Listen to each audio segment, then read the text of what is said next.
Praise the lord. ఈరోజు దేవుని వాగ్దానము కీర్తనల గ్రంథము 145 అధ్యాయము 20వ వచనము. యెహోవా తను ప్రేమించు వారందరినీ కాపాడును. దేవుడు తనని ప్రేమించిన వారందరినీ కాపాడును. నిజంగా తను ప్రేమించిన వారిని కాపాడుతున్నాడా?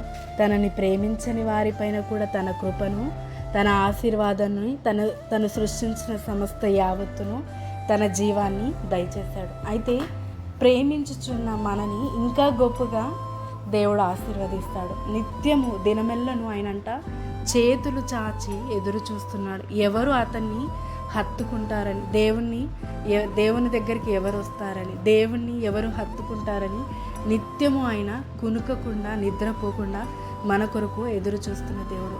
నిజంగా దేవుడు అలా ఉంటాడా అని అనిపిస్తుందేమో, కానీ ఒక తల్లి తన పిల్లల్ని నిత్యము ఏ విధంగా కాపాడుతుందో, వారి గురించి ఆలోచిస్తుందో, మరి మన దేవుడు మనల్ని సృష్టించినాడు కనుక ఈ తల్లిదండ్రులకి ప్రేమ కలుగ చేసింది ఆయన్ని.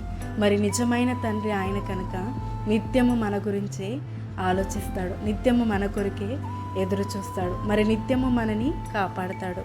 ఇంత గొప్ప ప్రేమ మనము కలిగి రక్షింపబడి మరి ఆయనని హత్తుకున్న ప్రేమని బట్టి దేవుడికి కృతజ్ఞతలు.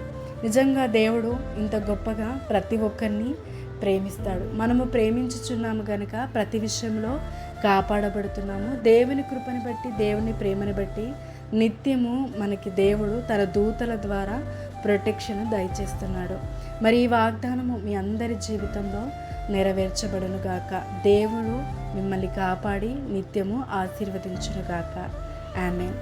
ప్రార్థన. తండ్రి యేసుక్రీస్తు నామమున మాకు తండ్రిగా ఉండి నిత్యము మా గురించి ఆలోచించి మమ్మల్ని కాపాడుతున్న దేవా, నీ సైన్యము మమ్మల్ని కాపాడులాగా ఇదిగో తండ్రి, నువ్వు ఆజ్ఞాపించిన దూతల్ని బట్టి మాకు కాపుదల దయచేసిన విధానాన్ని బట్టి నీకు వందనాలు. ఈరోజు నిన్ను ప్రేమించిన ప్రతి ఒక్కరిని, ఈ వాగ్దానం వింటున్న ప్రతి ఒక్కరిలో నువ్వు కాపాడుతున్నావు అని నిజముగా వారు తెలుసుకుని కృతజ్ఞతలు చెల్లించి మరి గొప్పగా దీవింపబడేలాగా దీవించండి. మరి ఈ వాగ్దానం అందరి జీవితంలో నెరవేర్చి ఆశీర్వదించమని యేసుక్రీస్తు నామమున ప్రార్థిస్తున్నాము తండ్రి. ఆమేన్. దేవుడు మిమ్మల్ని ప్రేమిస్తున్నాడు, మీరు దేవుని ప్రేమిస్తున్నాడు. నిత్యము ఆయన సైన్యము మీకు తోడుగా ఉండి కాపాడుతుంది.